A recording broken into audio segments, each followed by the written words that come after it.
Hello, and thanks for joining me for Black History Month and beyond, creating an inclusive, culturally responsive reading language arts classroom. My name is Leslie Zaroya, and I'm the coordinator for Reading Language Arts at Los Angeles County Office of Education. Today we'll look at 4 key areas. We'll begin with the notion of Black history as a separate entity from U.S. history. Then we'll think about some questions that every reading language arts teacher can consider with respect to content and curriculum reflecting the Black experience. We'll look at some ideas for what to do during Black History Month, and then finally think about how that fits in with the rest of the curriculum during the year. Let's get started. I wanted to begin with a fundamental acknowledgement that Black history is American history. It is inherent in every aspect of our national heritage. Our nation was literally founded on the core act of slave labor. It is, as you see in the quote on the screen, the fundamental contradiction of the ideals of our nation, all men created equal. So to try and separate Black history as something set apart from American history is to deny who we really are as a nation. Also, when you think about it, U.S. history ultimately makes no sense without Black history. And the truth is that we talk a lot about democracy and freedom and equality, and yet we still struggle with those ideals in a real sense, even in our current society. As educators, it is our duty to present the truth of history and to teach our students to think critically about events both of the past and today. And we can't always rely on textbooks or the myriad of other sources out there to tell the truth. Truth is an elusive thing these days. Even in 2015, textbooks were describing the Atlantic slave trade as bringing millions of workers from Africa to the southern U.S. to work on agricultural plantations.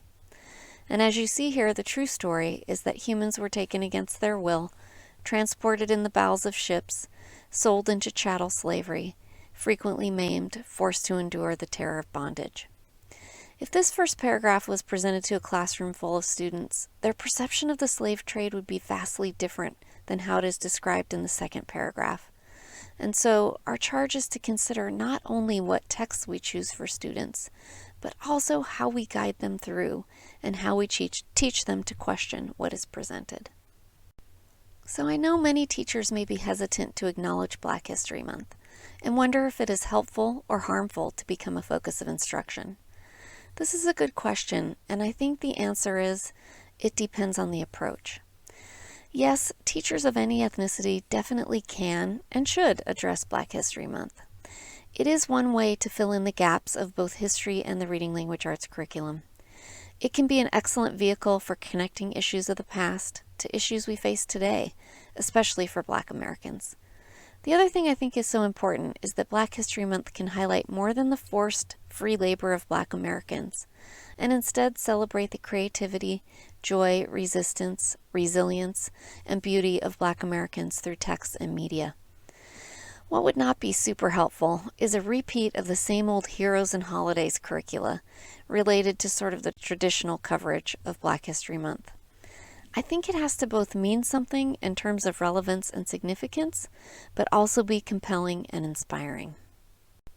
So let's now think about it in terms of culturally responsive teaching. As the author of Culturally Responsive Teaching in the Brain, Zaretta Hammond notes, the goal of culturally responsive teaching is to create independent learners who have stamina, resilience, agency, and ownership over their learning. It's about building intellectual capacity. And the way to do that is through the 3 pillars of cultural proficiency: academic achievement, cultural competence, and socio-political context. In a simpler sense, students need to experience windows and mirrors in the curricula, see themselves. Representation really does matter. And because we filter learning through our cultural lens, when that is absent, it's hard to make connections and build the dendrites we need for learning to stick. Instruction needs to be rigorous and relevant and pull them in, and it also needs a context. Where does this novel, character, or event fit in the socio-political context? How do I relate to that? What does it mean for me, my place in society, or for the community? So here's some questions to consider when thinking about approaching Black History Month and beyond. How often do your students learn about the contributions of Black individuals to U.S. society? Are students able to explain to someone else the contributions that Black individuals have made?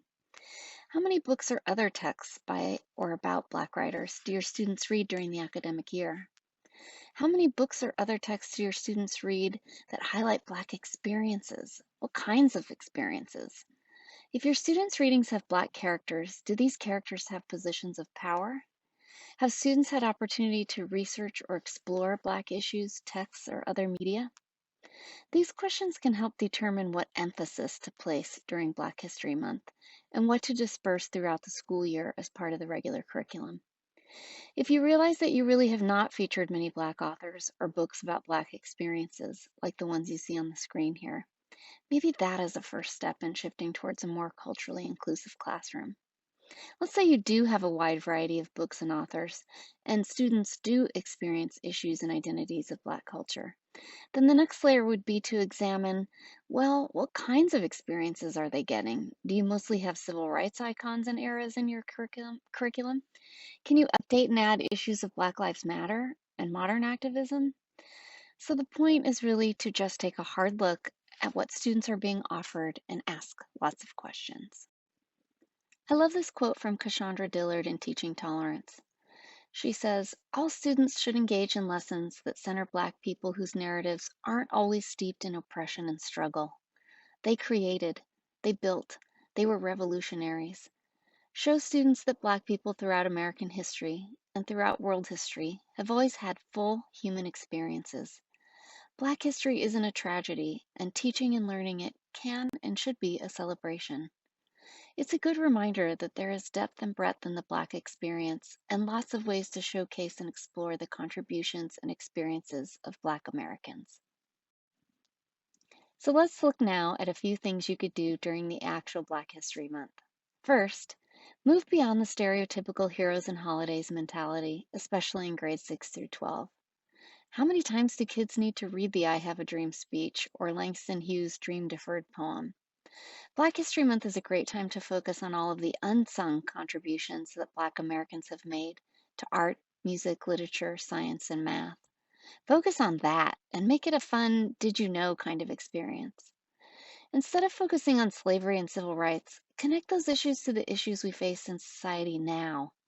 Our students are living through a lot of social issues and watching them unfold. Make time and space for considering today's issues. Students will feel connected, informed, and empowered. Another thought, let the students decide. Let their own voices and experiences make suggestions for what is read and researched. What do they want to know more about with respect to issues facing the Black community? One big topic is the mystery and propaganda around the words defunding the police. Have students figure out what that really means and why would it be offered as a solution.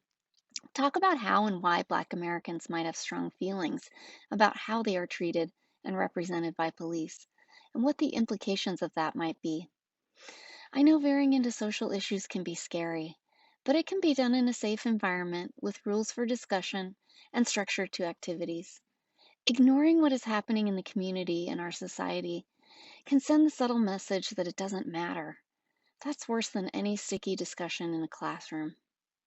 Finally, read a variety of perspectives on issues and have students sift through the sources and learn how to separate the garbage from the truth, fact from opinion, spin, and propaganda.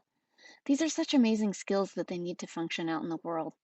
Let's help them figure out how to question and analyze information. I wanted to share this amazing website with you.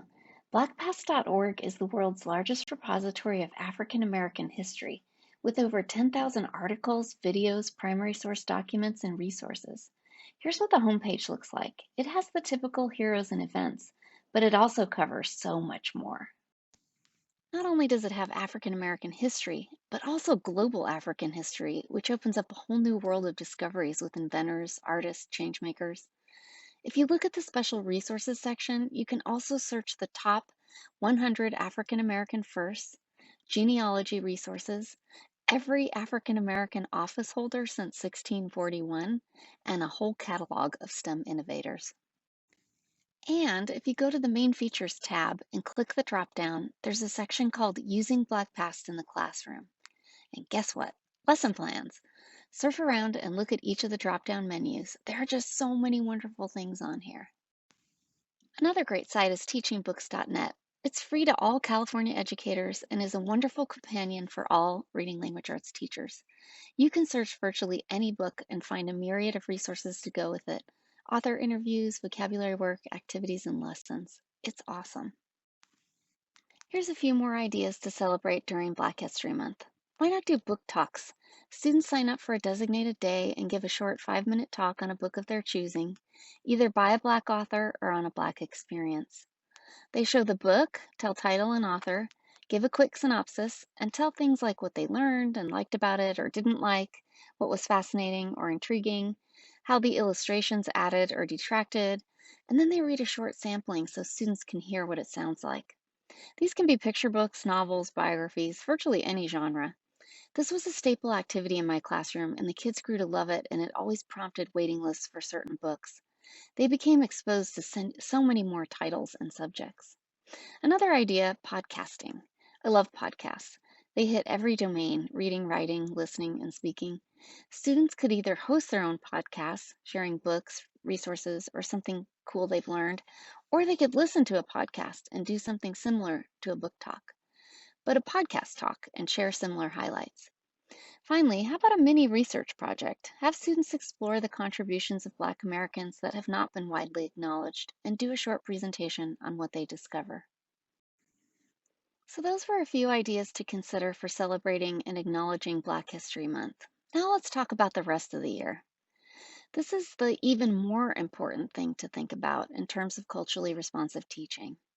How do students see themselves throughout the year? I like to think about it in terms of texts and tasks. For texts, look at your collection of books and readings in your curriculum. Keep adding books by and about African Americans, not just for windows and mirrors, but also for broader knowledge building and perspective taking for all students. Think about other kinds of texts as well: articles, op-eds, blogs that might also add additional viewpoints and ideas to chew on.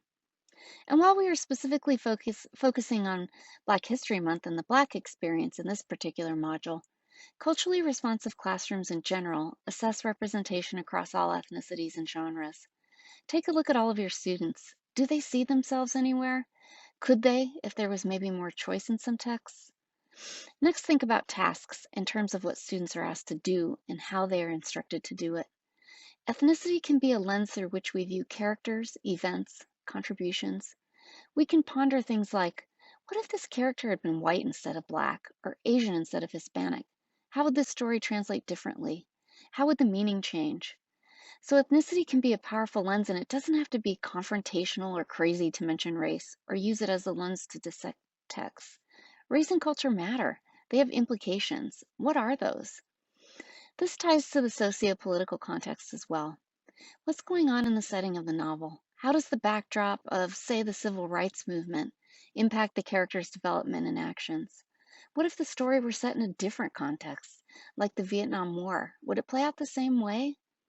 It boils down to teaching a broad range of critical analysis skills that include the cultural racial lens as part of the equation. It broadens the perspective and can help students see how the impact can change. Culturally responsive teaching is a journey. It's not an overnight set of strategies. The biggest thing you can do is commit to learning more and to keep growing. Be open to the cultural experiences and norms of your students. As Zaretta Hammond says, be a warm demander, meaning have super high expectations, but also a learning ally, meaning a partner with students that helps them meet those standards. It's the I'll push you, but I also care that you succeed and will guide you there mantra. Finally, keep thinking about the texts and tasks in your lessons and asking reflective questions. Am I offering multiple lenses to view this? Is it rigorous, relevant to my students? Have they had some choice in what they read? Have they been able to see themselves in my choices of text? If you do this, you will most certainly be headed in the right direction towards an inclusive classroom. There's a handout attached to this module that has all of the relevant links to the resources and a recap of the ideas and strategies presented here. Feel free to download it to help you as you work towards a more culturally inclusive classroom. Thanks so much for listening, and feel free to check out our other modules on culturally responsive teaching. See you next time, and as always, feel free to reach out if we can be of assistance in any way.